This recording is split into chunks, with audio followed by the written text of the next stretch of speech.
Hello.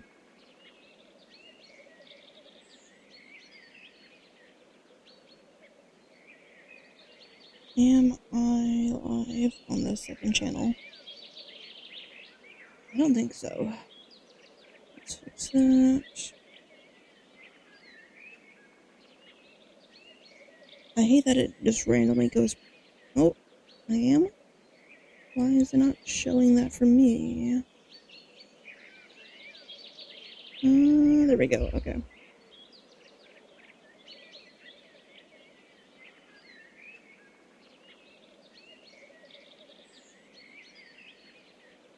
And I forgot that it's a new month, so I can gift 10 more memberships. I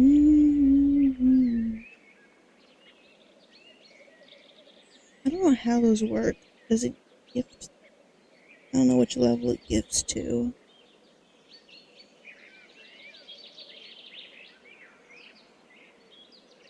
I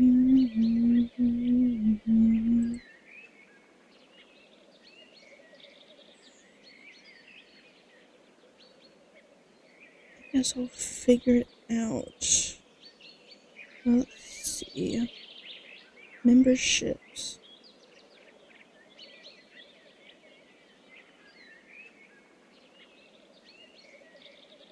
Because I think it's for the middle one? Okay. Let me send those.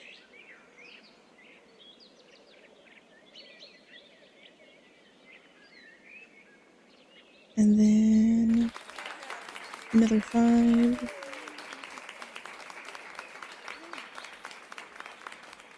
Hell yeah.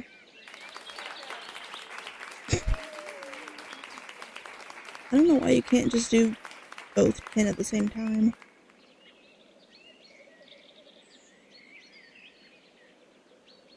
And hopefully, eventually, I can do that on my React channel.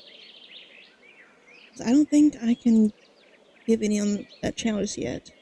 Even though it gave me memberships, I don't think... Let me see. I don't think yeah, I can't do that just yet. I don't know why. But yippee! I need to remember to do that every new month. Oh, I'm dropping frames. Okay, we're fine.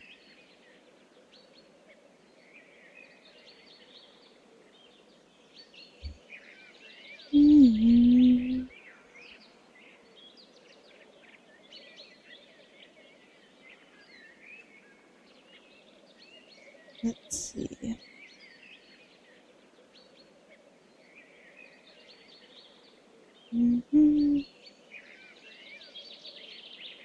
I have all the titles right.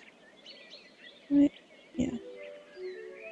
Hello. Thank you for the follow.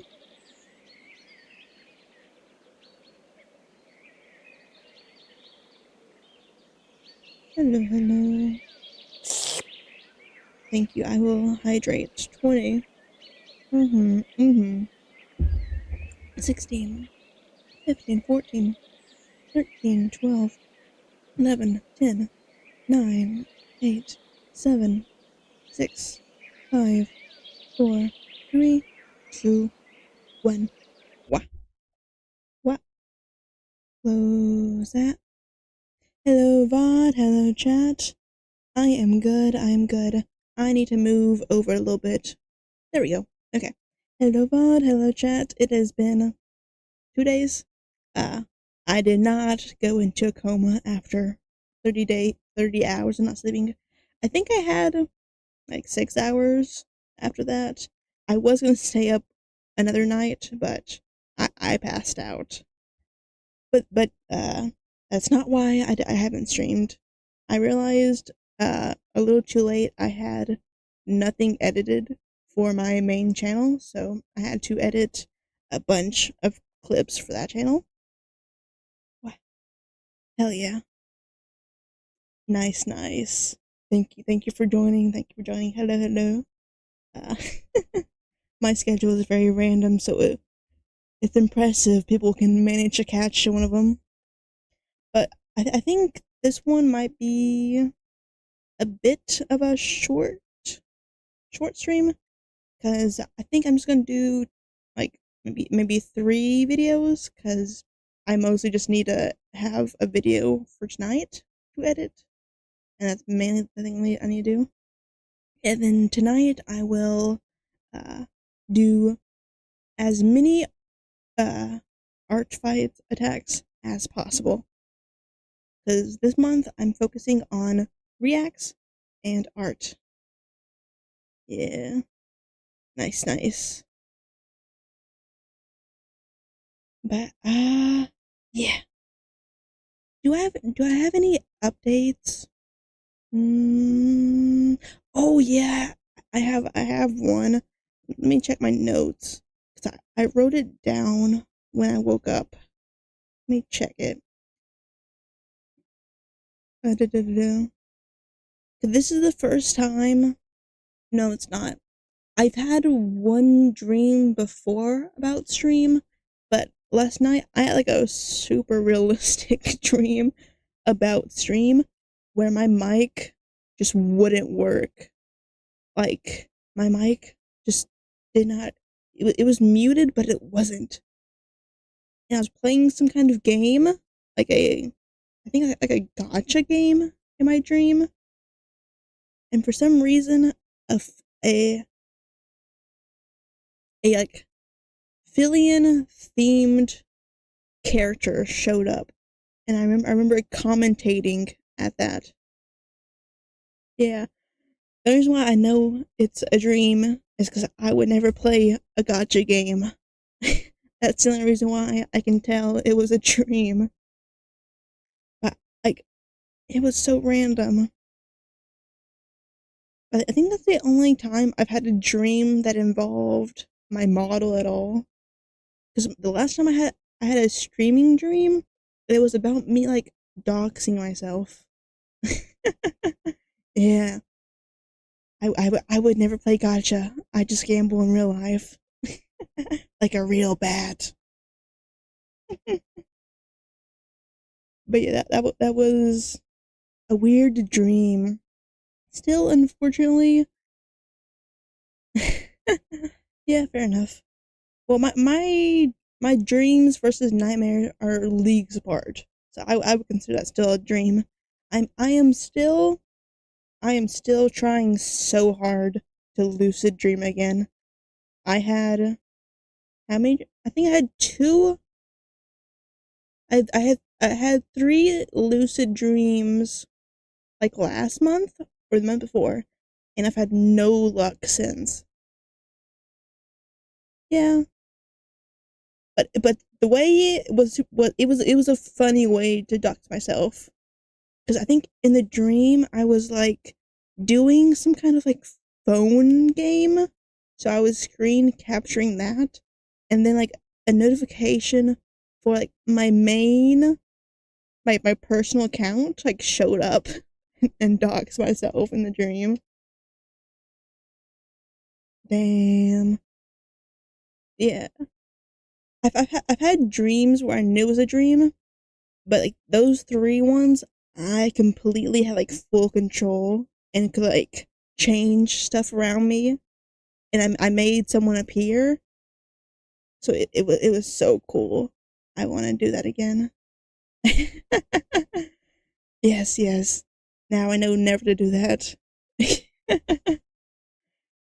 Dreams imitate life. So yeah, I will never do that in real life, even though I don't get notifications for my main anyways. So we are all good. So enough chitter chit enough chatting.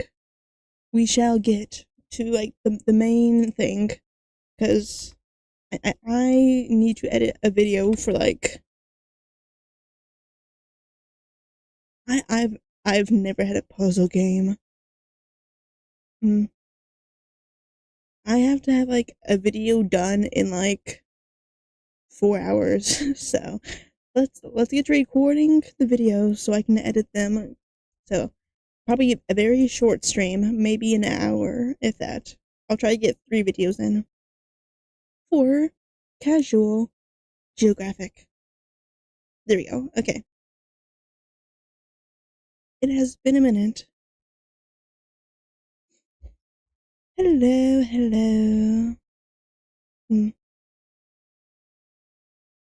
I tend to forget my dreams, but like as soon as I wake up, I open my phone, go to my notes, I put in the date, and then dream about blah blah blah blah blah. So oh, stream idea. I read off my weirdest dreams. That would be I don't know if that would be a fun stream or a bad stream, but it would be a stream. Oh. Also, yeah. Well, I mean, I don't include much detail. I just kind of put a broad idea of the dream, and like maybe names. I had a dream. I'll save it. But I had a dream where like a YouTuber was in it, and we became friends. But yeah. Let's get into the focus of the stream. Yeah. The science behind gang wars of whales. Something I was not aware that they do. I need to crack my back real quick. Wah. There we go. Okay. Yeah. Uh-huh. Well, my niche has changed a lot. What? But let's get into the video. I need to open my files so I can name them quickly. But there we go. Okay.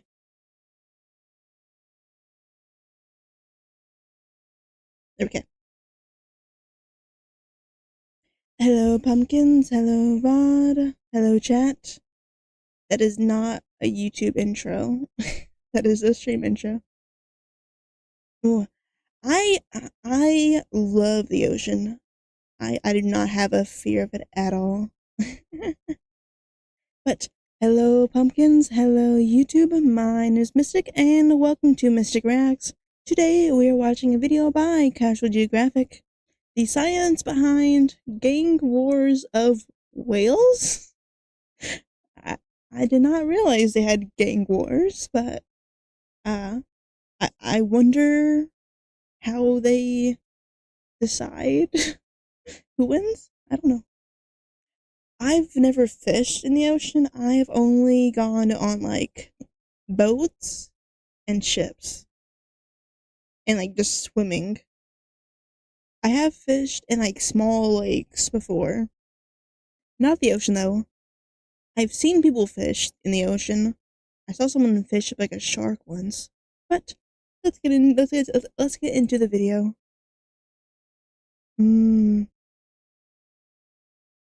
Right. But let's get into it.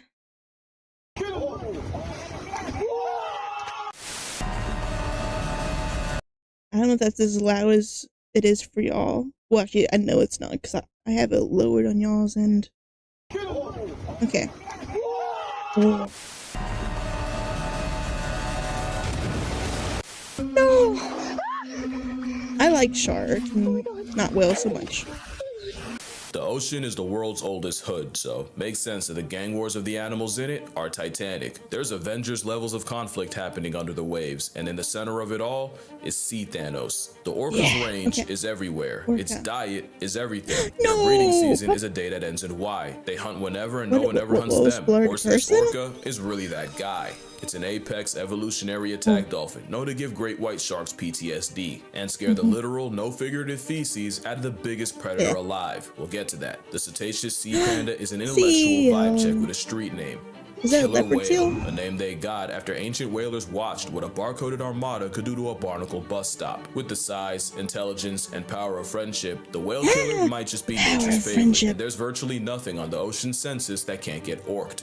But all that dominance has a cost. Like an ocean kingpin, orcas have made a lot of enemies, and there's at least two that'll bully them back. It all comes back to the often forgotten rule of nature. A predator has to be convinced you're worth the effort, but prey will turn you into past tense before you go offense. The world of whale beef is messy, with alliances, rivalries, and straight mob mentality. Because for every orca, there's a pack of pilot whales. This is what orcas see in their nightmares, allegedly. Let's talk about it. Every dolphin is a whale, but not every whale is a dolphin, and pilot whales are a very big dolphin. They're the second biggest dolphin, only beat by the ocean equalizer. Pilot whales look like off-brand belugas, and that's pretty close to their personality. Pilot whales have been called the Ferraris of the sea, being clocked at over 30 miles per hour while hunting, and they'll use this speed to run upon pods of orcas. That, and the fact that pilots can roll in pods that get to over 100, is why killer whales may have a healthy amount of fear in a deep fake dolphin. Scientists in Iceland have seen orcas go from socializing to dead silent to suddenly synchronizing a retreat before a group of pilot whales pulled up. In some cases, the orcas were literally run out by the pilots, with both parties porpoising during the chase. And we know for a fact, pilot whales actively look for problems, since scientists in Norway played the sounds of orcas feeding, and that got their boat confronted by the pilot pack. It's even escalated to pilot whales imitating the calls of killer whales, and considering killer whales in different areas can have different dialects, pilot whales learn to lampoon the exact kind of orca in their neighborhood. Some say it's a form of ocean incognito, where they use sound to camouflage. But there's a world where pilots got so sick of the gimmicks they learned the language just to talk that cetacean shit. But it's not one-sided, as orcas will pack up and prey on pilot whales. There's also been more than one case of a group of orcas traveling with an orphan baby pilot whale, adopting it either as progeny or a practice dummy. My theory is that the trauma of losing a baby drives a mother orca to do the next best thing. Kidnap an infant pilot whale and try to brute force parenthood. It's a conflict that still has a lot of questions, and this story might just have another chapter. Cause what are the odds the orca's two biggest enemies are friends? Humpbacks prove you can always be a bigger hater, and there's no bigger hater than the one that interferes with orca hunts, even when the target isn't another humpback. In 5 decades of studying humpback orca spats, in only 11% of them did the killer whales actually go after them. The other 89 involved orcas plotting on a completely different animal and the humpbacks getting involved to play defense. In fact, in over 100 encounters, the humpbacks approached the orcas 37% of the time, and the orcas were the instigators 26%, meaning when scientists could tell who wanted smoke, 58% of the time, the humpback mafia started it. Why? Well, maybe ask the pilot whales. Pilot whales and humpbacks have been seen socializing off Hawaii, with humpbacks even seeming to pet the pilots with their fins. They've even been caught communicating with each other, two completely different species.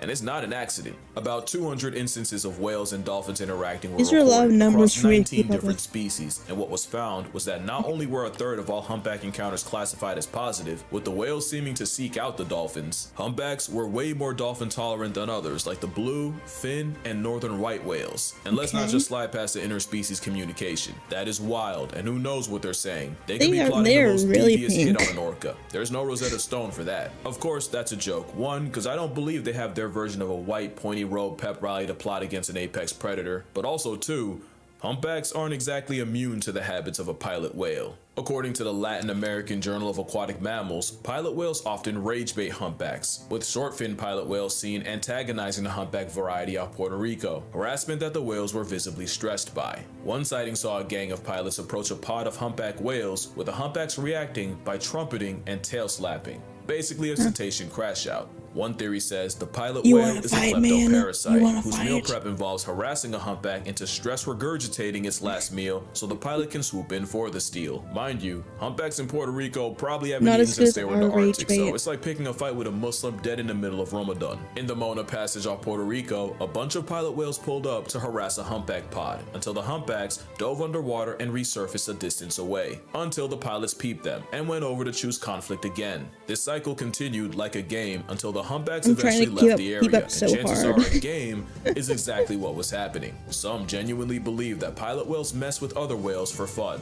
not for food, simply love of the game.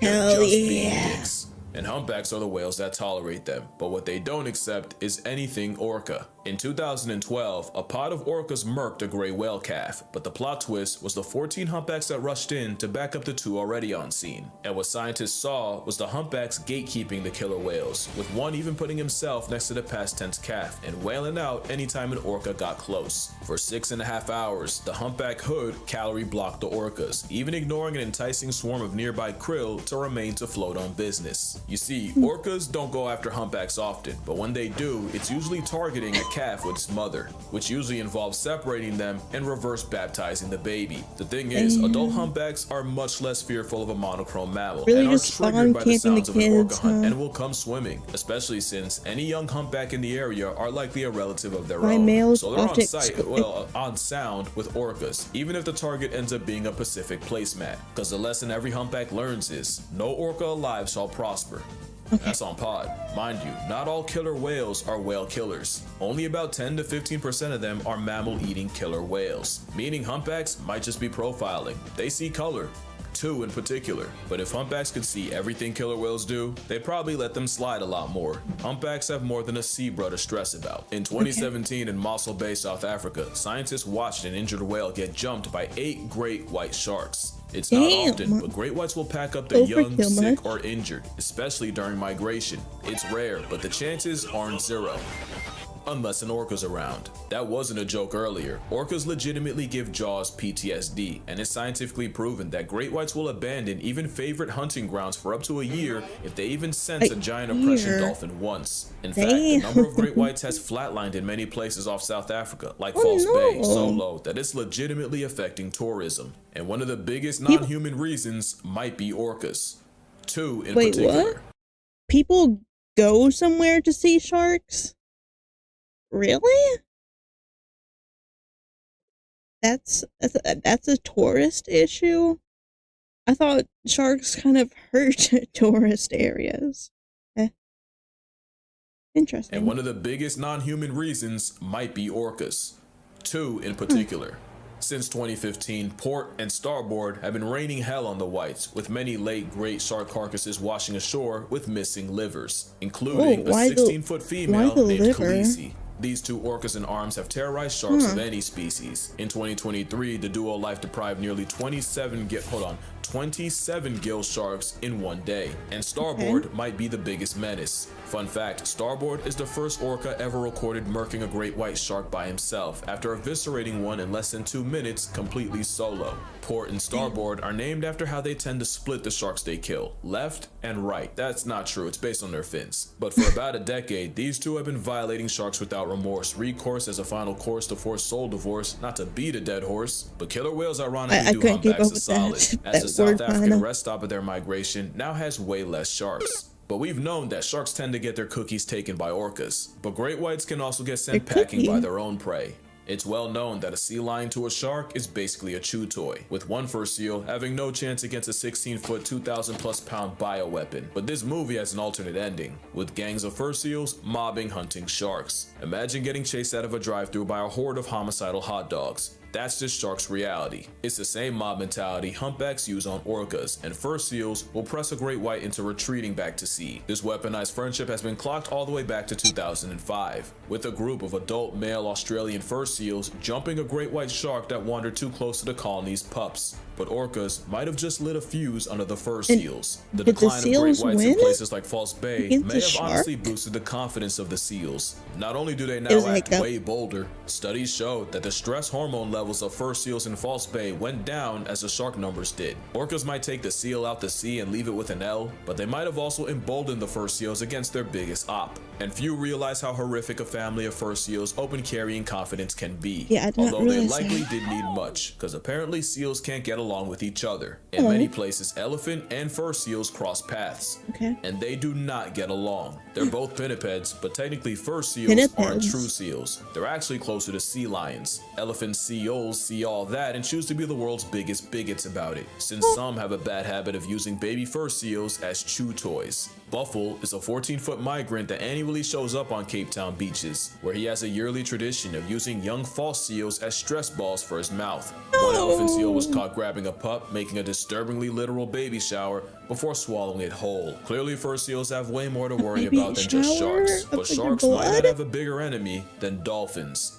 Dolphins don't exactly bully sharks. A study done in Shark Bay, Australia found that 74% of bottlenose dolphins were found with at least one scar from a shark attack, Those aren't and more than a dolphins? third of those in Sarasota Bay have had a chunk or two taken out of them. So the catch is, while dolphins are a small part of a shark's diet, almost every dolphin will have at least one bad memory of a shark. The dolphin default is actually to avoid sharks, so not exactly Makes like sense. pilot whales to orcas, but they will gang up on them when they have the advantage. Usually, it's just for intimidation, but sometimes it involves dolphins ramming sharks in the gills so they choke on their Ow. own blood. So basically, sharks prey on dolphins and leave dolphins Ooh, prey, with violent, dolphins no? usually social distancing from them. But dolphins will also mob sharks, and in a lot of studies, dolphins were the ones initiating harassment, like in the form of using a baby shark as a volleyball. But it also helps that they have an alliance with another member of the cetacean persuasion, one that sends sharks swimming.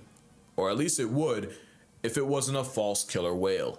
That is called a false killer whale, which sucks because it's way more than an imitation orca. They Not don't to be look like confused killer with the whales. pilot whale, because where the pilot whale looks like a black rough draft beluga, the not an orca looks like a free willy paralysis It looks demon. like On the a- surface, that is Satan's favorite cetacean creation, slender whale body built. They have no business looking like the black Air Force of orcas, and those eyes, good God, those eyes. Those are the The eyes of an teeth are ocean more chain concerning chomp to that shouldn't me. be trusted.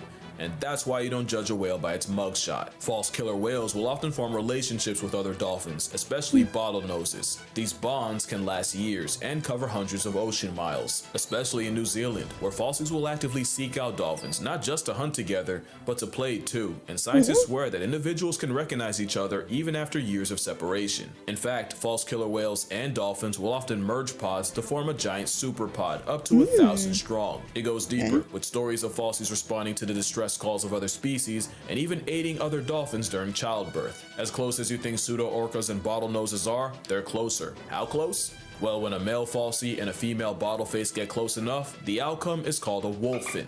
It's also not just dolphins. wolfin. Anyone who dives enough will confirm that false killer whales are one of the friendliest things you can run into in the ocean. And there's even stories of them offering fish to strangers. But of course, the world of whale politics is messy, and falsies don't have goodwill with everyone. They're also liable to get T-boned by an orca, who sometimes show them what a real killer looks like. And if you think that'd make them a friend to humpback whales, falsies have also been known to harass humpback whales, with one case in Hawaii where a group murked one. But there's another animal they find conflict with, and you'd probably never guess it. Because What? respectfully, as the biggest predator on the planet, sperm whales have no business getting bullied by anyone. Yet, you can find reports of false killer whales don't know running much up on about sperm sperm whales the same whales. way pilots do to orcas. Even back in the 90s, scientists somehow witnessed a group of sperm whales in the Galapagos get ambushed by a gang of 25 falsies, joined by, interestingly, 15 bottlenose dolphins. Damn. I told you they were tight. But it group was of likely a 40, bluff that didn't accomplish 50? any real damage, which isn't always the case. There is one animal with the audacity to hunt modern-day What is Leviathan, that? but at this point it should be no surprise. Orcas are ocean Stanley. They don't look- pop that- up that doesn't look everywhere. They alive. usually avoid each other, but a party of plus-size predators working as a wolf pack will target the young, sick, or isolated. But orcas predictably can get bold about it. Back in 1997, 35 killer whales attacked a pod of 9 sperm whales, resulting in a 4-hour onslaught that left every sperm whale injured and one dead.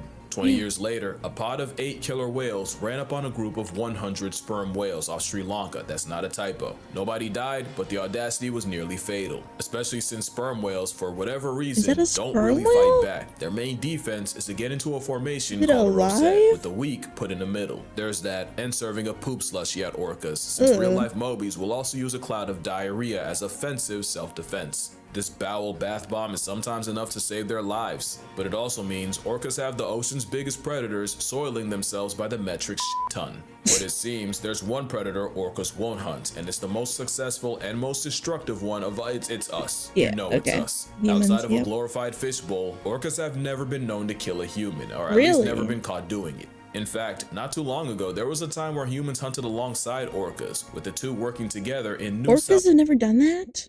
What was the person that died to like a whale or an orca at like in captivity? Was that does that not count, or is it a different animal? I remember seeing something, but I don't know what animal that was. I thought it was a orca. Whales, Australia. Basically, the orcas would herd the whales to shore and then alert the whalers with a tail slap. And the law of tongue meant the orcas were entitled to the lips and tongue of anything they helped you kill. Even today, a wild orca is less likely to feed on you than just feed you. For as long as we've known them, humans have been on the orca whitelist, and that might just be changing. You see, orcas are intelligent enough to have different cultures and trends. Like one orca wore a salmon as a hat, and within a week had the whole pod doing it. And a recent orca trend involves sinking yachts. It started in 2020 with a pod ramming and eventually downing a 50-foot yacht off Gibraltar. Since then, there have been over 700, again not a typo, I checked, of these attacks. Gibraltar? Isn't that an Overwatch map?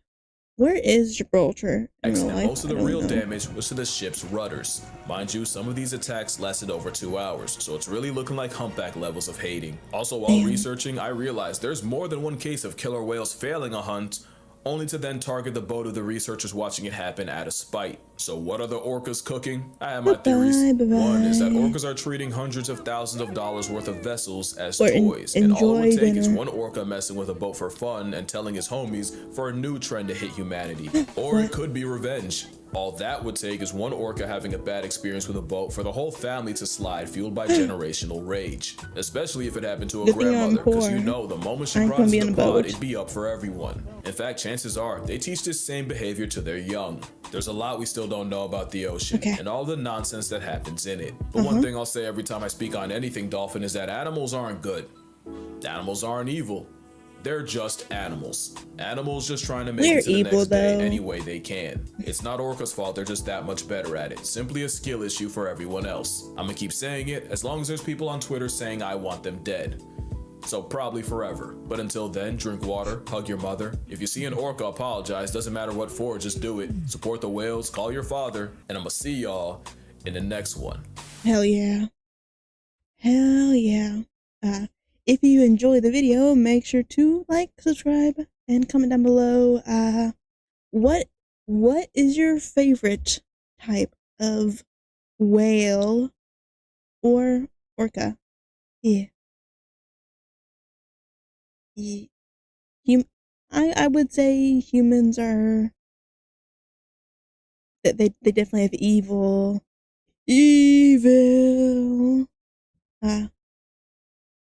But yeah, YouTube. Yeah. But YouTube video. Ooh. I don't know what my favorite would be. I don't know enough, and I don't know whale names like that. But yeah. YouTube video. Until next time. Bye.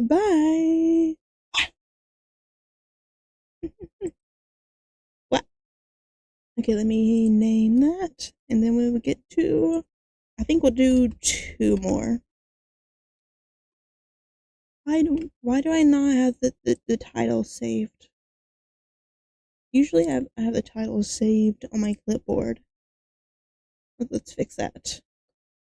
I think I'll probably do 2 more, because I need to edit these quick. I've never been into, like, the deep ocean. I've like I have I've only really been swimming distance into. What was that sound? Oh, it's probably on YouTube. I forgot I have alerts on for the React channel now. Let me turn on captions. Wait, what was I doing? One. Okay. Really? The only thing I've seen in the ocean is like fish, and I've seen dolphins while on a boat in Florida. But I've never seen whales or anything bigger than a dolphin. Just I've seen a dolphin jump out of the water, and that's about it. What? Okay. What? Take a drink. Ooh. I mixed my energy flavor with like kiwi and lime. Not the most ideal combo, but if it gives me caffeine, it's worth it. I don't know what a fossa is, but I guess we'll find out. But, okay. What's up, YouTube? Hello, YouTube. Hello, Pumpkin. My name is Mistic, and welcome back to Mistic Reacts. Today, I am watching another video by Casual Geographic. Why school never taught you about the fossa? I don't think school taught me about that many animals in general, just kind of that they exist.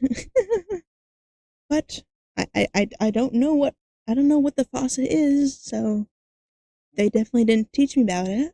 So let's find out why, I guess.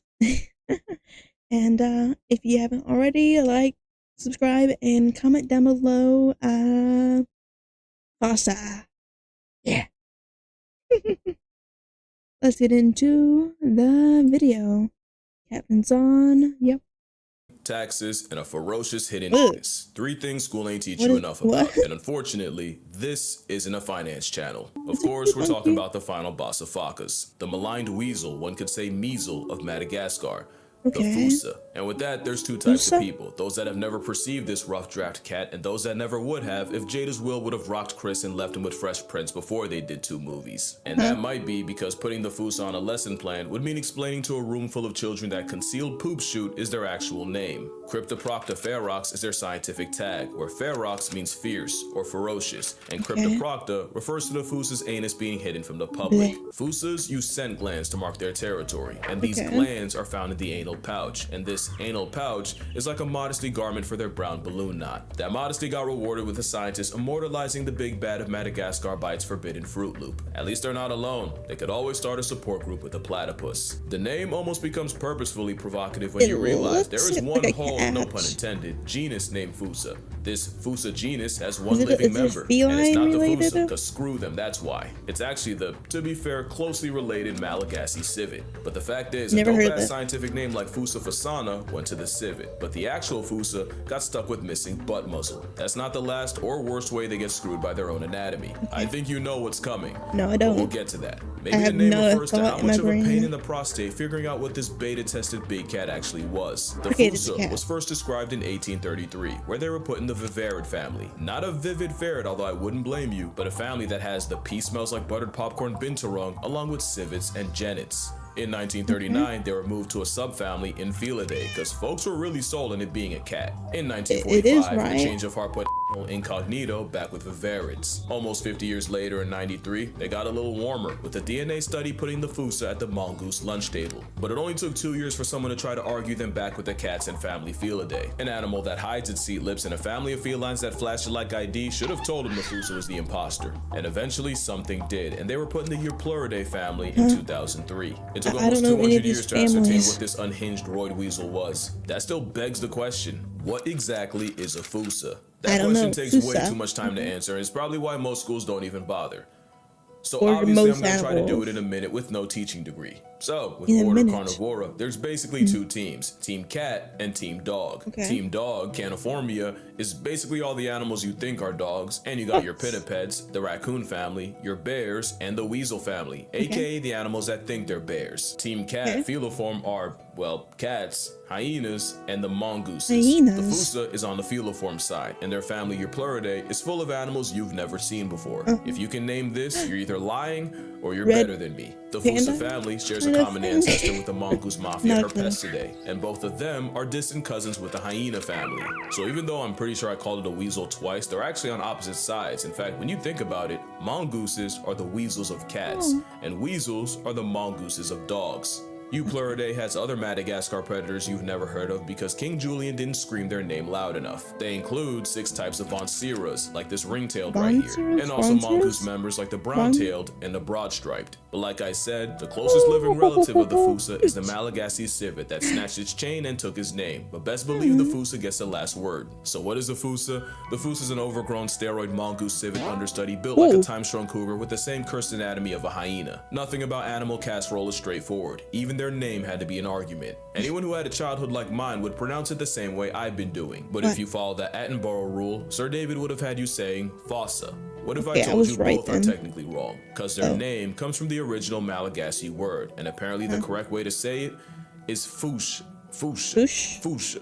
Like foosh, with a performance anxiety at the end. Experts feel free to correct me, but apparently that is the closest to the OG Malagasy pronunciation. It's just that the global game of telephone has Americans saying Fossa, while England pronounces it as Fossa. So if your point of reference is the movie, it's the Fossa. If it's Sir Attenborough or the Wild Thornberrys, it's Fossa. And if you want to feel better than everyone, it's Foosh. Now, another reason the Foosh is blacklisted from the curriculum is not just because depending on where you are, they can be thousands of miles and oceans away, but the entirety of your Eupluridae is endangered, and if they're not, they're endangered of being endangered. What does that mean to you? Well, it could mean a lot. You never know what cures nature could be hiding, or where. Trees? Scientists They're once so studied thick. the antibodies in llamas in hopes of curing the big cough of 2020, and many believe this moss carpet's fur may contain the key against malaria. But beyond that, losing life over there could hit your pockets here. Deforestation is the biggest reason for the flatlining of Fossa and friends, and according to this article, the same arborcidal activities can cause extreme weather that can lead to the jacking up of food prices. So yeah, something happening a world away can come back to bite you in the wallet, and you might not even realize it until you're forced to finance a carton of eggs.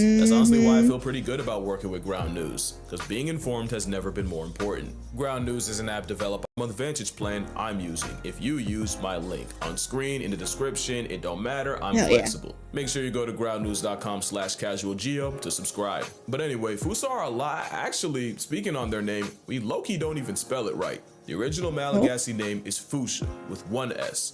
Apparently colonizers saw that and were having none of it. Also, we don't know exactly where the name comes from, but the theory is in languages like Tagalog, Pusha means cat, and in Iban, Fossa might also refer to the Malayan weasel. So I can only guess that something happened where they were like, well, this thing looks like a cat, but could also pass for a weasel, and we call both Pusha. So the logical name is Fossa, because being a Fossa means being defined by how close you are to being something else, which is actually their origin. Fossa are a cat's nature tried redrawing strictly from memory, and I'm not even kidding. You ever wonder how they got there in the first place? No. The aggressive absentness is believed to have spawned from a common ancestor about 20 million years ago, except Madagascar physically divorced from the subcontinent of India 80 million some years ago. How did the Fossa get loose on Madagascar? There's a couple theories, and the predominant one is that their ancestors rafted on floating vegetation, about 250 miles across the Mozambique Channel, a trip that would have lasted a little over a month. Really, the Fossa just proves how much nature cooked with cats. You basically had an oversized meerkat spawn on an island with no big cat apex predator,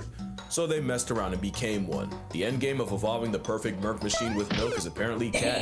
Fossas aren't that, but these Fossa's apex is full. This was a reasonable crash out. They might look cute to us, but this is the reaper to the Madagascar population. Nature didn't stop at retractable claws. They have ankles that can almost turn backwards, meaning they can move through the trees like a homicidal squirrel. It's not enough that they'll run you down on land or tree, but they'll often tag team prey, with one Fossa chasing prey through the trees, weaponizing predatory parkour to force them on the ground, where Fossa number 2 who hawks them down. The entire jungle is food to a Fossa, even their closest cousin. There was an actual problem where researchers were trying to study the Malagasy civet, but Fossas kept following trap lines and eating the captured animals. Fossa move on their own timing, literally. They're cathemeral, meaning they're active whenever they feel like. There's no combination Just of like numbers on a me. clock when a Fossa can't strike, which is why their main personality trait is inflicting primal panic in lemurs. Not only is half their diet lemur meat, they'll straight up rip sleeping lemurs out of napping spots. They tell stories about the Fossa. This is their Freddy Cougar. That is one bad motherfucker.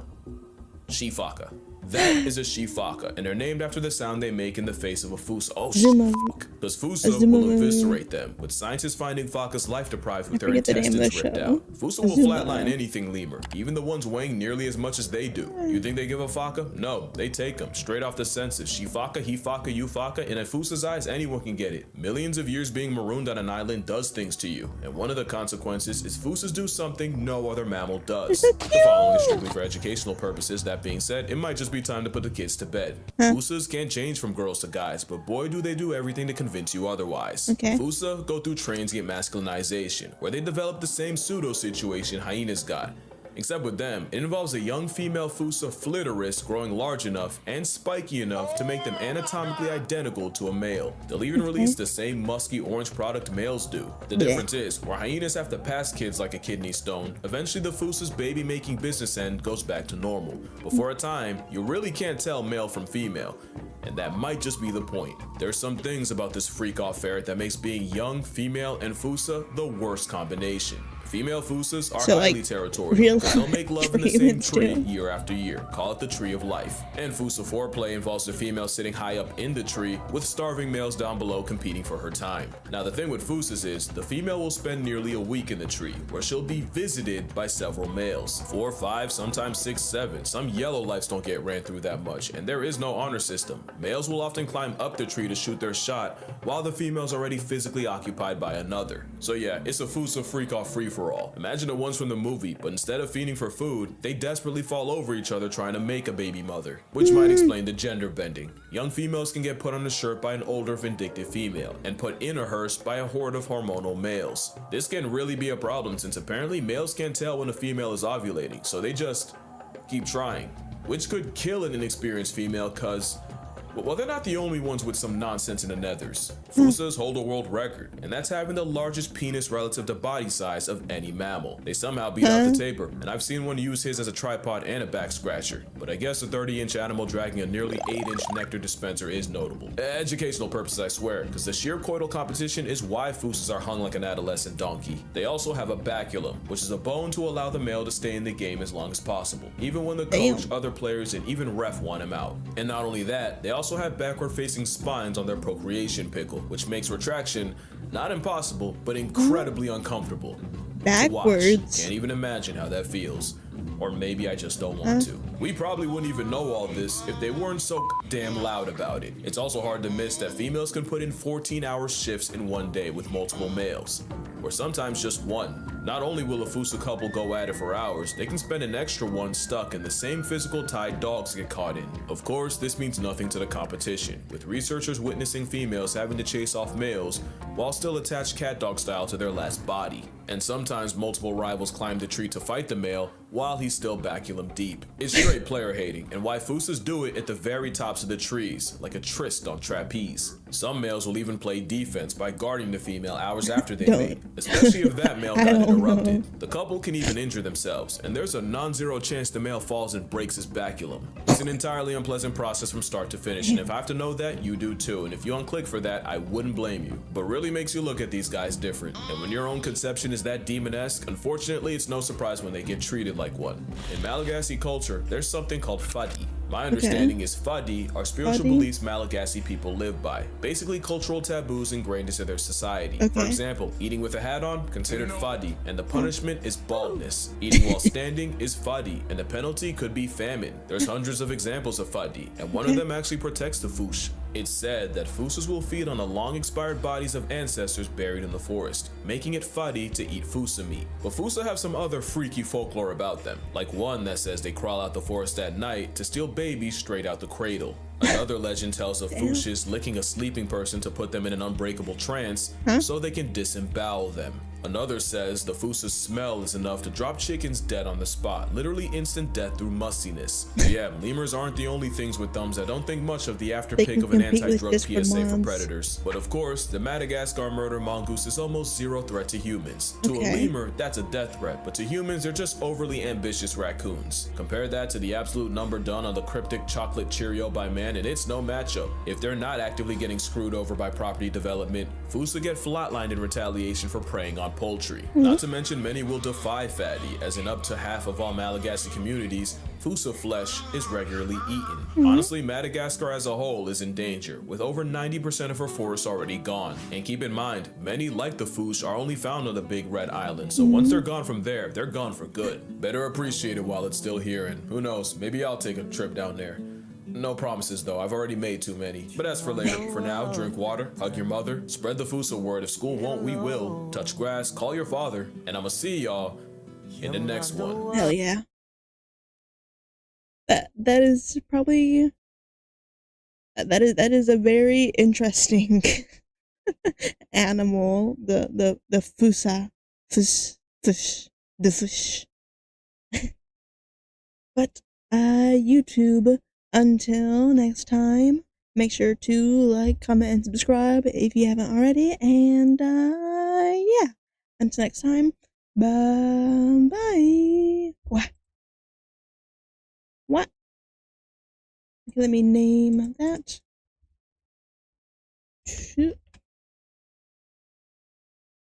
And then what's next?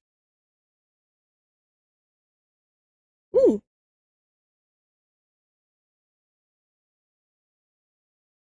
Oh no. They're just small little guys.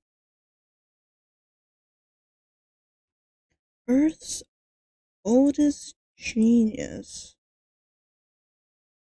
Let me look at the thumbnail. Was that a seagull? No, that's okay. Why does my... Yeah, those are some thick trees.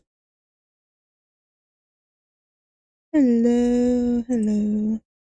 Okay, is that set up? Yeah. Hello. This one I think is about octopus or squids. Probably octopus. Happy birthday, I think. Hello.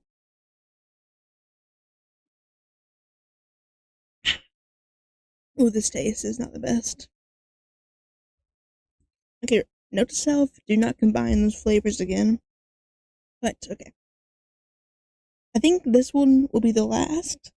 And then, I'll be back later after I finish editing. And then I'll do a, art stream. Because I need to do a lot of those.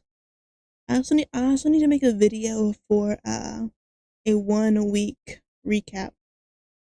No, I need to log in. You are not getting any editing stream anytime soon until I can upgrade my PC. That is not happening. But okay, YouTube intro. Hello YouTube.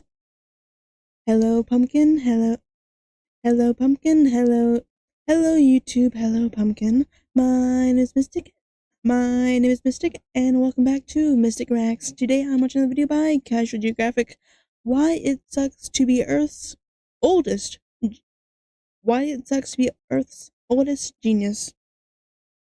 Now I think this is about octopus, maybe? I know octopus are quite smart, but I don't know how smart they are, so let's find out. Yes.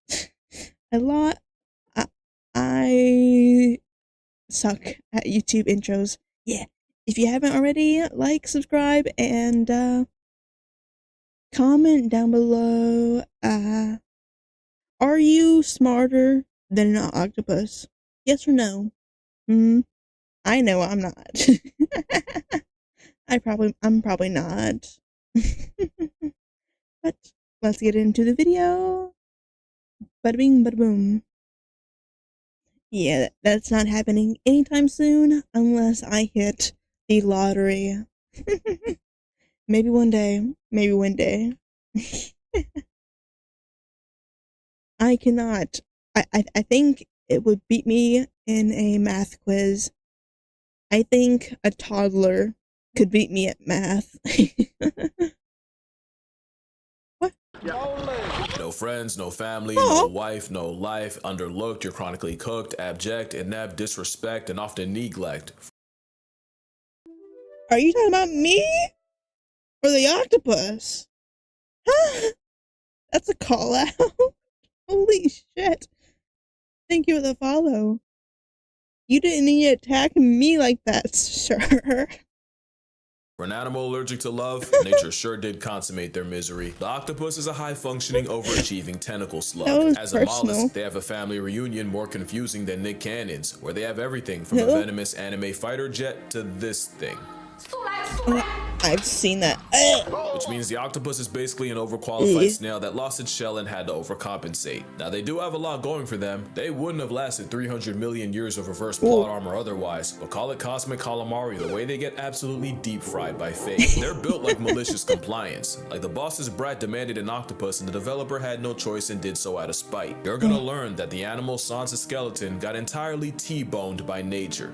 It all starts when they're born. Octopus might just have the worst predator spread of any animal. Anything from cod, sharks, dolphins, stingrays, seals, sea lions, sea birds, sea otters, sea stars, eels, sea stars, especially humans, will all put an octopus out of order in the name of protein. Dolphins will even tag along stingray hunts to allow the ray's electroreception to lead it to a hiding octopus. Mind you, stingrays are like 2D sharks, and them and dolphins pulling up is like if the Reds and Blues of Los Angeles took the day off to go boo the Clippers. But dolphins don't need help humbling an octopus, as dolphins have been observed tenderizing the underwater 8-foots by repeatedly slamming them. Sea lions got the same playbook, as they'll swim to the surface and also maul the mollusk, serving Suplex City so hard it wakes the ghost of Hulk Hogan. It's how animals with no forks or knives can tear it into bite-sized chunks. But it also means octopus might as well be born with a ship before use label, but on the surface it can look like an interspecies drive-by. Those are far from the only things that violate octopi. Sea otters are like waterproof Wolverines that'll rip into octopus like candy. In some spots, they get targeted by the scissor jaws of the bobbit worm. Oh, I hate those a worm things. Literally named after a woman who demembered her husband with a knife. What? Moray eel are a common octopus, and they even have a second set of jaws in its throat to keep struggling prey in its custody, which seems like a suspiciously specific middle finger to a certain boneless entree. Even the things that seem like an easy lick can game over an octopus. In real life, Squidward would have had Mr. Krabs meeting Miss Puff's husband first chance he got. Crabs are like the potato chips of nature, and one-on-one, an octopus isn't losing that matchup unless they happen to get cheap shot by forces beyond them. But that's for one crab. An army can easily overwhelm and eviscerate the octopus, who manages to suffer from crabs while only being screwed by fate. They have a similar issue of getting jumped by leather jackets. And I don't mean a bite gang, I mean literal fish eating it alive. Some octopus will try their luck against an unassuming shrimp until they get served an appetite suppressant in the form of a bullet fist. It's so bad, it's confirmed octopus have night terrors about being eaten, with some filmed going from deep sleep to suddenly thrashing and inking themselves. And if PTSD ain't bad enough, octopus can OD on that same ink. I was not kidding about malicious design. Imagine your biggest hater being your own creator, because the octopus seems to be at war with its own anatomy. Let's count the ways. Octopus will use ink as a smokescreen to escape, but if they can escape their own bomb, they'll suffocate and meet Nemo's mom. Self-toxic ink is just where it starts. Octopus got no bones, no armor, no nails, just a massive chewy gelatinous protein. They do have a powerful bird-like beak, but a hitbox that small and a hurtbox the size of Madison Square Garden is deplorable design, and their build means virtually any shot you take is a headshot. Another thing is, octopus have 3 hearts, 1 central and 2 branchial hearts to pump blood to the gills. Because apparently 300 million years wasn't enough time to make one cell functioning. And while that's kind of a joke, what isn't is the fact that them swimming fast takes so much energy, the systemic central heart literally stops beating. They count on cardiac arrest to get to where they want to go, meaning an octopus can be swimming for its life. Even at maximum effort, their best attempts are half-hearted. Octopus proved that a lot of us had evolution wrong. It's not survival of the fittest. It's just barely being good enough to keep the wheel going. And if that doesn't prove it, their brain does. Not intelligence. I mean the literal donut that has its esophagus running through it. Octopus risk brain damage every time they eat, and they're always a piece of food too big or too sharp away from factory resetting their entire personality, which is why they have the razor-sharp radula, the answer to a problem they never even asked for. That's not the only thing that can bring on cephalopod CTE. Since octopi can't thermoregulate, sudden changes in temperature can also cause significant brain damage for an animal that lives in the ocean. So cool. But remind me to get back to that. But none of that can top the fact that nature gave octopus a built-in self-destruct button. Senescence is the process of deteriorating with age, the withering of functional characteristics in living organisms. Basically what kids think turning 30 is. It happens to everyone, but nature chipped Octopoda with a kill switch. It's no secret that making babies is the last thing an octopus will do, as the process seems to give both parties dementia, as they lose all sense of self-preservation. Symptoms of senescence. Are they the ones that are they the species that would die, like feeding their kids and just like being around them, or is that a different one? Include lack of feeding, skin around the eyes retreating, white lesions forming, and awkward, uncoordinated movements, almost like they have no purpose beyond this point. But some seem to actively crave the sweet release, since captive octopi have been seen trying to rush the process by banging into sides of their tank, tearing off pieces of their own skin, and even getting their tentacles tangled. And it all begins with these two guys. They're small, but they got big plans. Those are optic glands, and they're the double agents that lie dormant between the brain and optic lobe until they get active, usually around the same time the octopi do, and it's believed this triggers them to produce more steroids and boost cholesterol. Specifically, scientists saw more activity in the genes that produce neurotransmitters called catecholamines, along with steroids that help metabolize cholesterol. What does that all mean to you? Well, catecholamines are hormones like your epinephrine and dopamine, basically the fuel to your fight or flight. And in octopus, their job is to redirect energy away from eating and, keeping themselves alive, and put it all into raising their own, especially since that same optic gland will also secrete stuff to turn off digestion, which is why they starve to death. Not only that, but neuropeptides are what causes appetite and hunger, and they get turned off too. Yeah, they put the op in optic. It's a gland, but that optic got a lot of nerve, because in 1977 in Brandeis University, psychologist Jerome Wodinsky removed the optic gland from a mother 2 spot, and the outcome was they abandoned their eggs, continued feeding, and lived longer. It's literal predetermined self-destruction, and it's the worst kind. The Australian anti-kindness has a similar fate, since males will mate themselves to death, and an increase of steroid hormones in the blood is how the kamikazes can go all out. Those same steroids also nerf the immune system and eventually cause a total body shutdown as they get poisoned by their own supply. But at least when that happens, they've mated with as many females as possible. The octopus is very much one and done, and that's why it's survival of just being good enough. You can end up lobotomized by your own dental. As long as it happens after you breed, that's strictly a you problem. And evolution can't save you from one of the most toxic relationships underwater as long as it ends with children. Yes, worse than the anglerfish. First of all, they barely tolerate each other. Lady octopus will respond to male harassment by chucking shells like it's Mario Kart. Just when the male thinks he's in the lead, there's a blue shell for his blue balls. It doesn't get much better if Squidward succeeds, since many males are dwarfed by their mates and run the very real risk of being cannibalized, leading to some very questionable mating methods. The blue-lined octopus will inject his mate with a venom while on top, a venom called tetrodotoxin, arguably the most potent neurotoxin out there. It obviously doesn't kill her, but it does make the female angry enough to yeet the male off her back. Once she's functional again. That's why male octopus have a venom gland 3 times the size of a female's, because ducks have a coital curly fry to force the issue, while the octopus clearly listens to Rick Ross. There is a catch though. If the male doesn't envenomate her in the exact right spot, she can wake up early, and the best case is he gets some of his arms torn off. Of course, some, like an Argonaut, say screw it, literally, and just hand the female his baby arm and swim away. A physical invitation to go feel yourself. After mating, the male basically waits to buy tickets to a Tupac concert. They go AFK.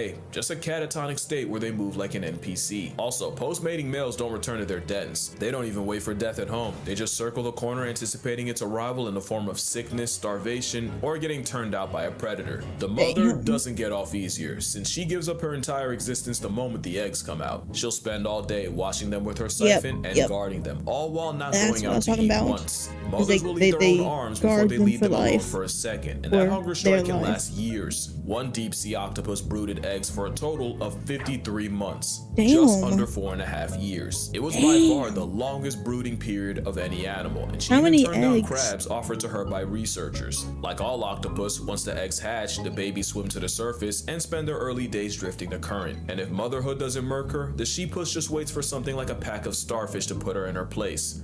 That place being past tense. It's the worst outcome of any mother, worse than cheetahs, hyenas, and even the sea louse. The payoff is all the kids she spawns. The giant Pacific octopus can have over 100,000 eggs, and some like the cyanea can exceed 500,000. With all these sentient grains of rice, about 1 or 2 will live long enough to repeat the cycle. Because as far as evolution's concerned, that's enough. From egg to adult, the octopus's short life isn't a total show.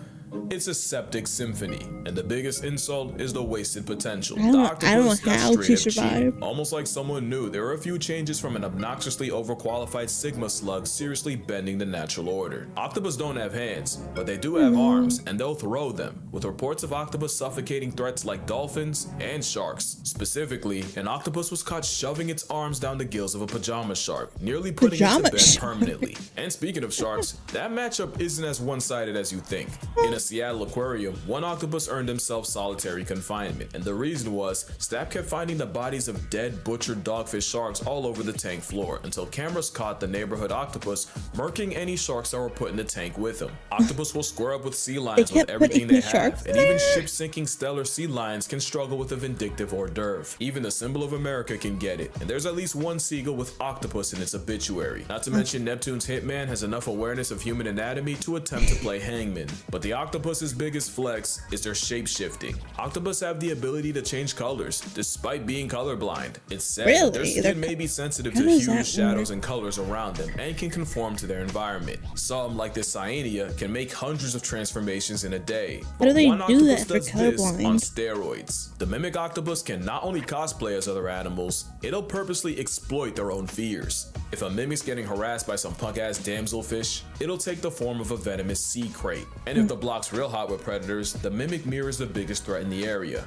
a lionfish. But you can have all the tools in the world. It means nothing unless you know how to use them. And few things alive are as nice with the tools as the 8-armed handyman. The coconut octopus got its name because it'll appropriate the shells of the fruit as a travel-sized panic room, pretty much re-equipping a shell that time took away from them. Some will go incognito by using shells to hide in plain sight. They don't always use tools to avoid problems. Some, like the blanket octopus, invite them by stealing Portuguese man-of-war tentacles and practicing ocean open carry. And as predators, some have learned to drill holes in prey in the exact spot needed to neutralize them. They say octopus have the intelligence of a 3-year-old, yet man's moving like a pre-med major. And it's probably because octopus don't have one brain, they have 9. Each arm basically has a mind of its own, meaning 2/3 of its own cognition lies outside its own head, with over 2,000 suckers that all move independently. 8 arms that can independently learn more about the world around them. A cornucopia of consciousness, a borderline hive mind. Y'all forgot about that temperature problem, right? Well, octopus can edit their own RNA based on how hot or cold the water around them is. It's basically a built-in thermostat that protects them from breaking their brains. All that brain power is how a snail's uncle is smart enough to solve problems, and in some cases become one. Some octopus have learned not only when and where crabbers will show up, they'll time it just right to where they'll swipe the crab from the trap, disrespect Steve, his name's Steve's entire livelihood, and vanish, leaving behind corpses. Octopus can also tell people apart, and sometimes they'll end up having beef with one in particular, and will squirt them and only them. Some don't even stop at people. Otto the octopus decided he didn't like an overhead light, so he climbed to the edge of his tank and shot water at it, causing the entire aquarium electrical system to go out. And he did this night after night, repeatedly, until folks caught on. So why am I telling you how smart a Second Amendment slug is? It's because they could and should be smarter. Most high IQ creatures have 2 things in common. They're social and live in groups, and they live long. And sometimes those 2 things combine to form number 3. They're led by a grandmother. This means not only can they spend years and even decades learning, they can pass it down, building a generational database of knowledge. Octopus get none of that. Every octopus is born an orphan. It's like a video game with no save points. So every time an octopus passes, everything it learned along the way goes with it. So every octopus after it has to start from scratch, which puts in perspective the insanity of what they accomplished in 2 years. And that's another thing, they only get a couple of years. The intelligence of a 3-year-old just to end their trial to life after 2. If octopus lived longer, lived in groups, and weren't literal deadbeat parents, I'm talking like the Batman kind, It could get scary, and that's why I say octopus got screwed. Change one or two things, the entire food chain might fall. Like, imagine if octopus just did the turtle thing and just climbed onto a beach, dropped their eggs, and dipped. And it's not like octopus can't climb out of water. They can breathe through their skin for a short period, and they'll use this ability to take lives on land. So why not create them? Except the soft-bodied cephalopods would probably get put on a shirt before they got far. If only they had like a shell or something to protect them. It's a shame nature never came out with anything like that. And then imagine if octopus worked together. Humboldt squid scare me for the specific fact that they kill in packs, and there has to be at least one human who was jumped to drag to the abyss and hate crime by the Antichrist calamari clan. But aside from violence, imagine what a group of like-minded octopi could do. They might mess around and start a renaissance. In fact, what if I told you it's already started? In 2016, in Jervis Bay off the coast of Australia, scientists found a non-human settlement containing residents of gloomy octopus. Up to 15 of them, living on dens on top of scallop shells, doing everything from hanging out, communicating, to fighting, procreating, and even evicting particular offenders from their den. It's like an octopus suburb. It's a cephalopod community, and scientists named it Oclantis. And it's not the first. Octopolis was discovered in 2009, except Octopolis was founded around a huge human-made metal object. And no, they're not actual cities. It's just cute to call them that, but you gotta ask, what are they cooking? One can only pray they don't F around and invent capitalism. Because the last way octopus got screwed by nature isn't actually natural, but it's by humanity. 300 million years of character development just to end up in a glass box is brutal. And thanks to pretty privilege, good luck getting the public to care about their mental health the same way they do with cats and dogs, despite arguably being just as smart. And if an octopus can have nightmares and predator PTSD, safe to assume they suffer from being confined to a fishbowl, just like orcas. Except orcas are a lot louder about their displeasure. In fact, there's a really good chance octopus are fully capable of catching feelings and forming attachments. Remember that next time an influencer tries to mukbang one still alive. I guess what I'm trying to say is, octopus deserve way more credit than they get. They're really out of this world. And maybe that's why the world tries so hard to remove them. But yeah, that's gonna do it for this video. Drink water, hug your mother, buy my book, spare a thought for the old octopus. And I'ma see y'all in the next one. Hell yeah. YouTube, if you made it this far, let me know which octopus is your favorite. I like that little guy, the green alien looking thing. That was cute. But until next time, make sure to like, subscribe, and comment your favorite one. But until next time, bye. And what? I think I shall call it there, at least until I did not hit end record. There we go. I think I'll probably call it there until tonight, when I will do my art fight. But I'm gonna spend the next little while editing those, and yeah, the first one should be out on video later today. So yeah, yeah, hopefully you enjoyed, and I'll see y'all tonight, hopefully, unless I do something else. I don't know. The first video is the one we watched an hour ago. The whale ones will be tonight's video. So until next time, bye bye. Bye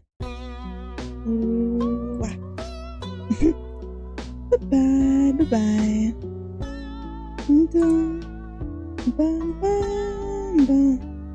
Thank you all for joining. Bye bye. I shall see y'all later. Bye bye.